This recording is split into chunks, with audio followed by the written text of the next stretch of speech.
Hello and welcome to another episode of the Mark Rose podcast. Today is part 2 of a 2-part series with Dr. Eric Payne, who's a pediatric neurologist. You are going to want to listen to both of these. They are incredible. He's an incredible human filled with massive amounts of integrity, and I just can't wait for you to hear part 2. So make sure you go check out part 1 if you haven't done that yet. And also, wherever you get this podcast, make sure you hit subscribe so you do not miss any episodes. We are breaking down, exploring all the intricacies of the human experience so that we can master ourselves, master relationships, and change our frickin' lives, our families, our communities, our cultures, our world. Let's go.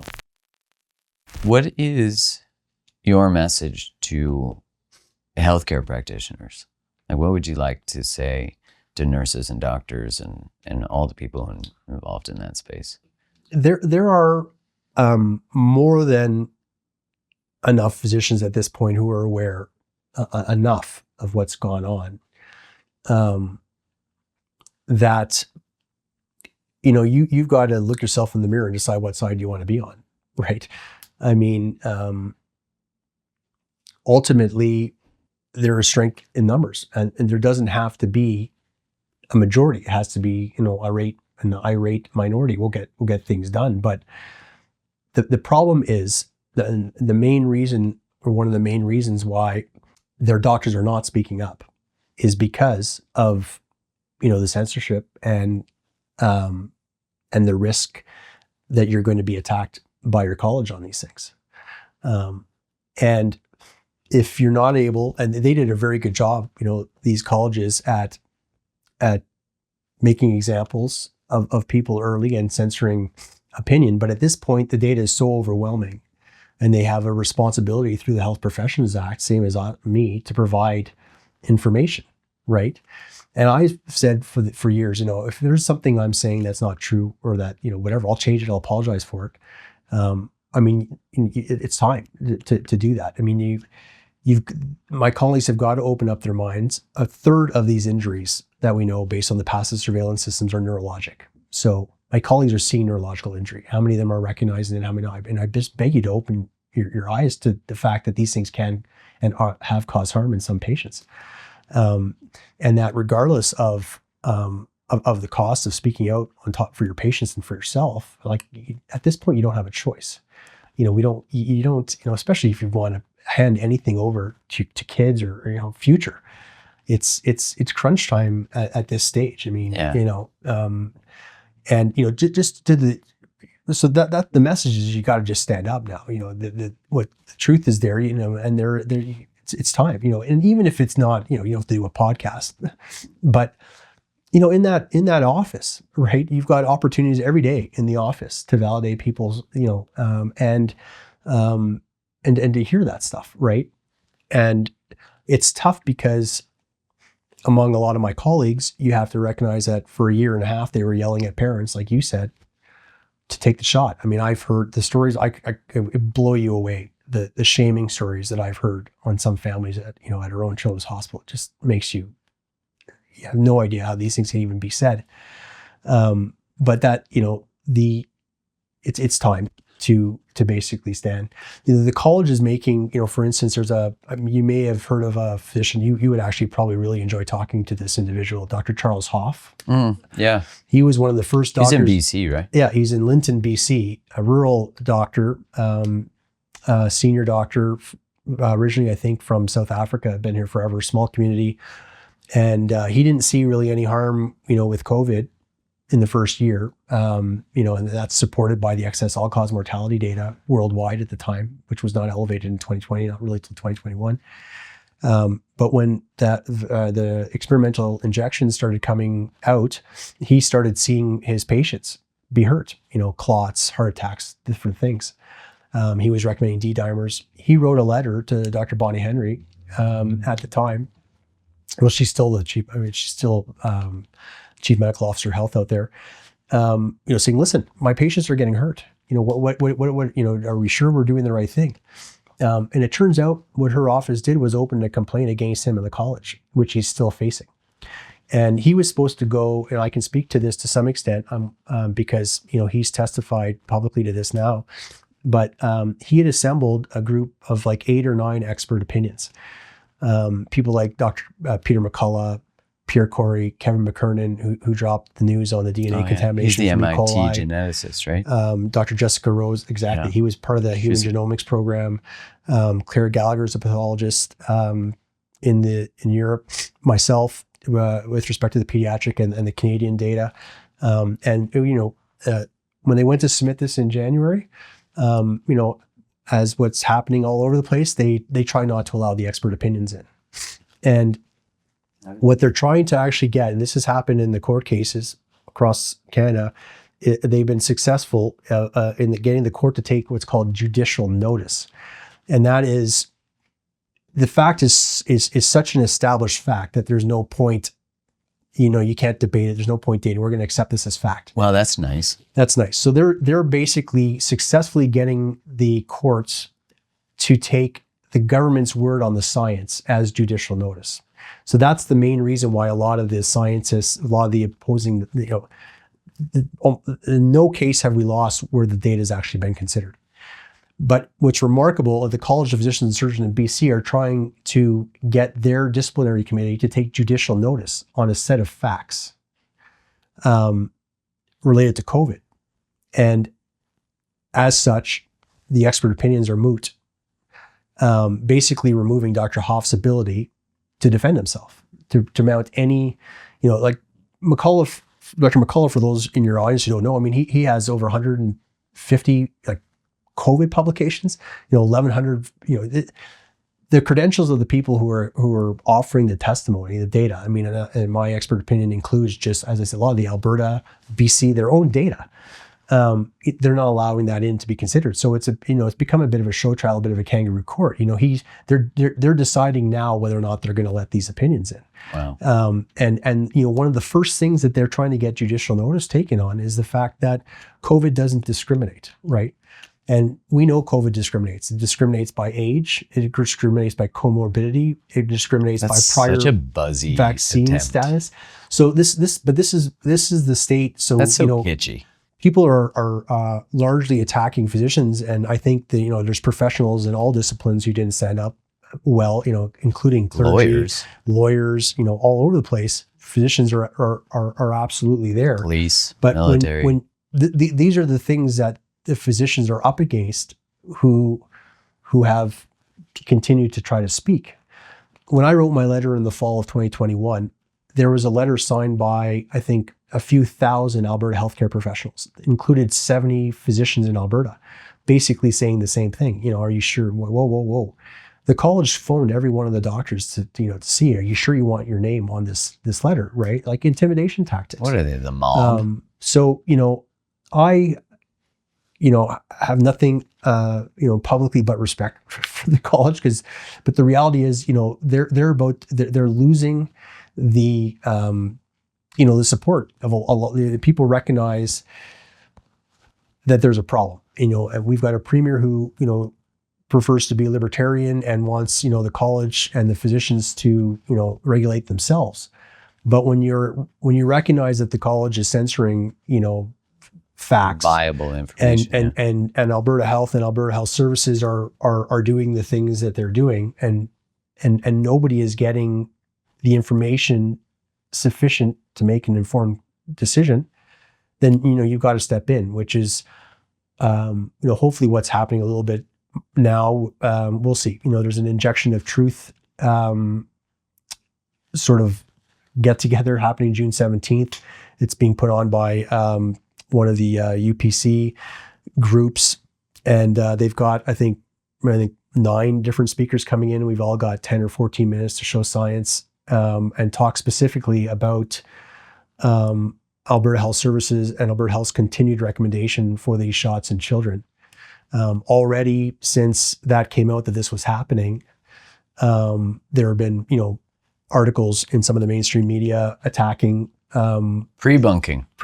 Smart. Not pre-bunking the data, but obviously attacking the people who are going to speak.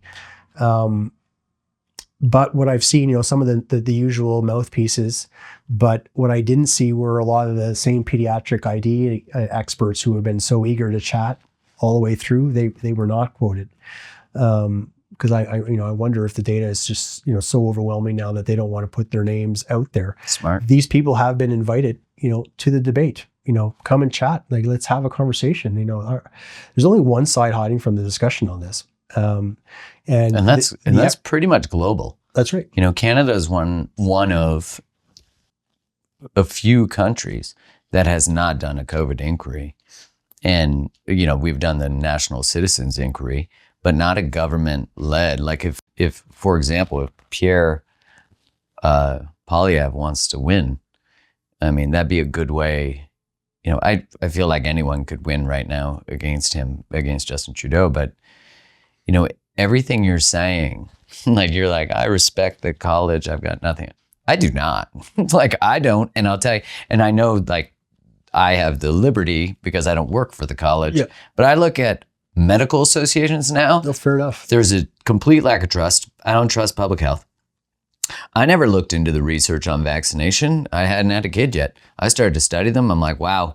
And, when I was a rep, when I got out of being a pharma rep, I was like, oh, even the data, I'm looking at the data on cardiovascular disease, what really causes it, or, insulin resistance versus eating a high-fat diet, And then our food industry is corrupt with sugar, processed foods, like baby formula often has high fructose corn syrup. And I'm going like, it's so layered that it's overwhelming. Mm-hmm. But at the same time, I'm like, one of the things that pissed me off the most was I saw the American, I think it was the American Pediatric Association, you would know better than me, that when they recommended masks for kids, the organization removed the data on their website about how important facial attunement is to child development. And anybody who has ever seen, a kid interact with you, a baby, but has seen the still face experiment where the mother is told not to respond to the baby's cues, exactly. Yeah. And the baby goes into deep distress, physiological response, elevates the request, and the mother, you can see, it's killing her. Yeah. And I'm looking at this data, this unethical move to delete the information and I was like, you're doing this to fucking kids? Like, you're willing to die on those crosses? And I'm like, I'm not. Like, I'm not. Yeah. I'll lose it all. Because I'm like, that's bullshit. Kids need to see faces. And the amount of bypassing, the amount of virtue justification. Yeah. And I'm like, man, not the kids, not pregnant women, and now I'm going like, we all, but people don't know that. They just hear the marketing message. Yeah, no, I mean, Karl Marx said, accuse your enemies of that which you do to create confusion, right? So they say a whole bunch of lies, virtue things with respect to kids. Kids are going to kill their grandparents, all that stuff. That's not fair. It's not even supported by the data. The data overwhelmingly shows that did not happen. You made a comment about pregnant women at the time that they were recommending it. There has not been pregnant women were excluded from the clinical trials. Right. This insane that we've gone through this, especially now that they've been forced to acknowledge the biodistribution data and so on and so forth. But yeah, normally, first do no harm. There's no way. They did it based on a bunch of case reports where they said, oh yeah, these are a bunch of pregnant women who got really sick. So that means we need to give this shot. But there's a few steps in logic missing until you get to that point. The masking, I went along. My wife and I went along with it with our kids when we first got there. I did it first too. Despite knowing that they didn't work, you got to realize that anybody who works in a health profession, we every year we've got this protection equipment, masking, because you go into the ICU and you deal with airborne things, tuberculosis, whatever, you get fit tested with an N95 mask. I can tell you, you get in with they release some air with some taste in it so you can see if it's actually getting through. They were not able to find a mask that fit my face where that didn't get through. So I've always known that even the best N95 doesn't provide protection for me for even 2 minutes within this closed environment. And that, we're told when you go into an ICU setting, it's going to work for 20 to 30 minutes, so on and so forth. So there was actually a paper that I quoted, JAMA Network, summarized the state of the masking data just as COVID was coming in. And it was adhering to what we had known about masking for several decades. But to your point, not only to the importance of reading faces. So what else did the CDC do in the fall? They very later that year, they changed how many words kids are supposed to know by a certain time. So the developmental milestones, which have been rock solid for decades, something I talk to every family about when they come into clinic. How many, what's the language of 6 months, a year, 18 months? We all have to memorize those things. It's been rock solid. Well, they delayed how many words a kid's supposed to know by 6 months. And it was in the era of the masking, right? And to the point where the speech pathologist, everybody is saying, screaming that there's issues. My youngest son, for instance, he was, just going through starting to speak at that point. And, it was identified by the speech pathologist as possibly needing some extra help for articulation, no. And then a month later, got a call back saying, there's such an overwhelming need for this. And relatively speaking, he was in less need, so he didn't get access to what he would have gotten access to before. But they've seen an explosion in that. Of course. And it's not just the language development, which obviously, you look at a kid who's learning to speak. He's staring at your mouth. Right. He's he's trying to copy you. He's copying it. I see my son do it all the time. It's the only way they learn. They have to see your tongue, and that's it. But the social part of it is just as important. The smiles. We've trained some of these children to be completely afraid, and to be slaves essentially with masks on. To be afraid of things. To be the level of anxiety. We shouldn't be training our kids, 5-year-olds, to do that, especially not with masks when we know that the data isn't there, right? And the cleanest statement that you can make on masking. And, I made this in an article I wrote in Brownstone, and also, there were more data that came out since that time, but there is no policy grade evidence that shows that masking reduces transmission at all. Not even the highest policy grade evidence, including the Cochrane review, shows that it doesn't work. And, the people who argue, we haven't done a better, good enough study, they also acknowledge the fact that most of the people who got sick from COVID got it in their own house. Other sick people. So what are you going to do? You're going to mask nonstop in your own house. You're going to not, for some people. I know some people did this, which is crazy. But the point is, you're never going to be able to form a seal around a face long enough. I mean, one of my favorite masking memes with respect to kids was, a kid comes home and he's getting a hug from mom. He's got a mask on his face. Say, hey, hey, Johnny, that's not the mask I sent you to school with. I said, no, I traded with Johnny, who traded with Jim. This one's way cooler. I mean, that's the reality. They're touching their face all the time. And there's actually, and there were, some big name, not big names, but people with credentials who, when the premier came out and said, we're not going to force masks onto kids, which, that was one of the best things she said. Said, there's no evidence, there is evidence these things cause harm. There's a British Medical Journal, a systematic review looking at these harms. And what the people who wrote the Cochrane review will tell you, with masking, who've been doing it forever, that how masking became politicized, that they're live, they got attacked after this Cochrane review, came out. These have been the same recommendations that they've been giving for multiple decades.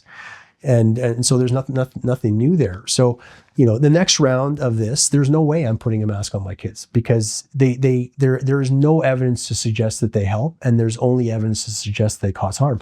If we go into the hospital, in an emergency room setting, or, that's a different story. But I'm not walking into Market Mall with the mask on. No, I agree. I will not go to Market Mall, if that's the case, or we will go in and have to deal with that stuff, because and what ended up happening when the premier is able to push back with data, all that nonsense with the masking, all those people who spoke up, they all went away, and because they've got nothing. right, on that discussion. I mean, the analogy with respect to those blue masks is literally, never mind the super highways, right? If you're wearing a mask, you got a pouch here and you've got one here, breathe heavy, come right over your eyes, nose.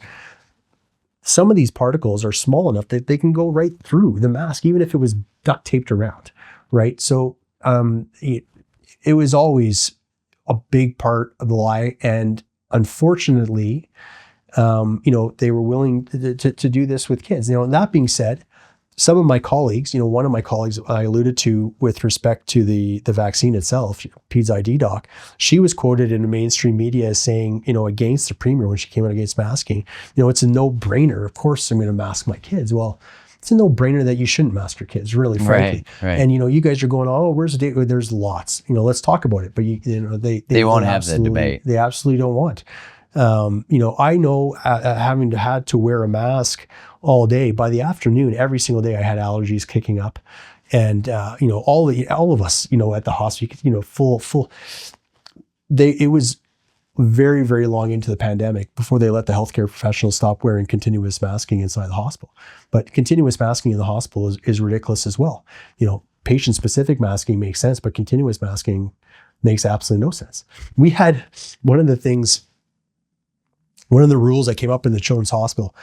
They've got obviously staircases, on the 4 levels. Some staircases were down and some staircases were up. Right. So they were one-way direction. They were one-way direction stairs. Like the shopping even though they were, centers. you're like 5 feet, 4 or 5 feet wide. Right. But as I just said, you got continuous masking. And if I'm walking right behind somebody, that air going right there, like it makes absolutely no sense. But you instill something in the workers with that, right? Yeah. And what you do is compliance. And then those who question it, especially if you're then going to say, well, I'm not going to, not go down this staircase and walk all the way down there in this emergency setting because of this stupid mask rule, this staircase rule. There was a purge that took place of this, right? So there's a great awakening and the great purge that's happened. And one of the sad things that I've seen have been, really good young people who want to get into medicine or who are already, partly into medicine, residencies, medical schools, who have been purged. I spoke to somebody, a resident in Ottawa. He was 6 months short of his neurology residency. 40 years of residency, 5 years in a lot of instances. He was 6 months away. Brand new Canadian trained neurologist. And he wasn't allowed to work in any hospital in Ontario because he hadn't had the shots. And he was calling to find out, what's the story in Alberta? And I'm like, well, it's not really much better, frankly. So here he is going to be looking to write his US boards and that kind of thing, right? So, but the people who haven't gone into the system, the medical students yet, or, they're just choosing different careers, right? Makes sense. The filtration of just creating a mandate automatically gets rid of all the dissenters. So now you have actually a certain way of thinking. And obviously that's not going to be true for everybody, but you will create an overwhelming population of people who don't dissent and don't question things because that now has become a part of the admission. Yeah. So if you don't want people to challenge systems, which I think about like at the ethos of going into medicine or science is like, you had all these marketing messages that were like, the science is settled. Don't question the science. I support the science. And it's like, science is critical thinking. Science is questioning. Science is an ongoing learning because, just like teratogenic products they gave all these mothers during pregnancy. Thalidomide. Yeah. But there's lots of that stuff. I remember they used to think that circumcision cured paralysis. They've been trying to hide circumcision and so many things. But I do have hope. I'm like, there's so many even continued layers. Like we could talk all day because you mentioned it really briefly, the DNA contamination, the different processes by which these products were made. And it's like, man, I really wanted to be able, and I'm so excited that we had the opportunity to have this conversation. And I think this conversation we'll be having again. Because I wanted you to have an opportunity to share your expertise, your experience. You've offered a lot of hope, man. Like I discovered your letter before I discovered you. And when I read your letter, I felt, and we'll link that in the show notes, I felt like seen. And I thought to myself, like, I'm so grateful that you were willing to experience like all the things you've gone through, all of the pain and suffering you've been through, to be at the height of the dream of the possibilities of your career, and to actually say no to that. That is the contagious behavior that shifts people. Is like, yeah, so I have so much gratitude to who you are and how you've shown up to the world. And you inspire me to continue to do the same. And just from the bottom of my heart, like, thank you so much.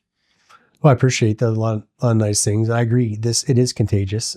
And, I think to your point about, democracy is taking care of themselves. I think a lot of us recognize, if you want your kids to grow up the way you grew up, you've got to get involved now. It's not optional. It's not optional anymore. You can't assume that these things are going to happen without you.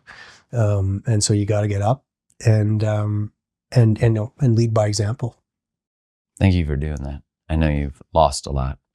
Yeah, but really there has been a lot. And you guys you got me thinking about things that I hadn't thought about in a while. So this got a little emotional, but I've gained everything as a result. Yeah, I thought about that the other day. Just like, oh my God, I found so much love. Oh yeah. Unconditional love. Do you want to live in truth or not? It's a simple question, So, finding that out about yourself and recognizing the circumstances that we're in as we're moving prospectively through whatever next phases you have, it's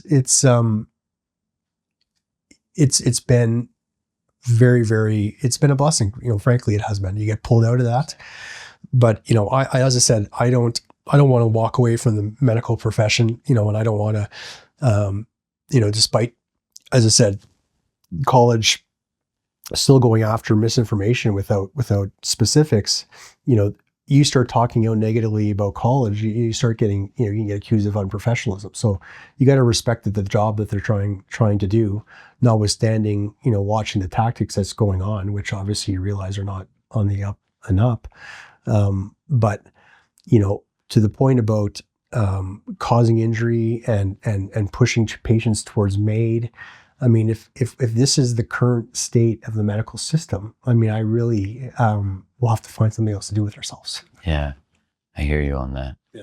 And to all of you watching, listening, this is an invitation to just like be with truth, to be with reality. Like, if we keep pretending that reality doesn't exist, we can't change anything because we're not even starting on a foundation of what's real. And I feel like in so many areas of the world and ideology, we're being asked to reject the truth in order to accept things that don't make sense. And I think these small requests that were made, like wearing masks in restaurants, that didn't make sense. Anyone using their critical thinking knows that doesn't make sense. But when you start to accept little things like that, you make space to accept big things. And I feel like we're in the big things phase, but due to voices like yours and the courage that you embody, one voice reduces the social risk of another person. That's why the more people speak up, the more perceived social risk goes down, the more willingness someone else is to speak up. Mm-hmm. And we change what has become social norms to not dissent, to not question. No, fuck that. So thank you. Yeah, well, thank you for having me. I appreciate everything you're doing as well. You had some big people on your podcast who were, Jay Bhattacharya, like that. I mean, the scientists that they bring. I mean, he was one of the expert opinions in the Alberta case here, right? Yeah. It's unquestionable. So bringing that voice in and taking a hit against your own podcast, losing these people in real time. But there was a censorship apparatus that you didn't know existed until that. And now we know. Now we know. That's freedom. Yeah. In essence, like these systems all existed on some subtle levels. They're just pretty explicit now. Yeah. Dr. Eric Payne, man. Thank you very much.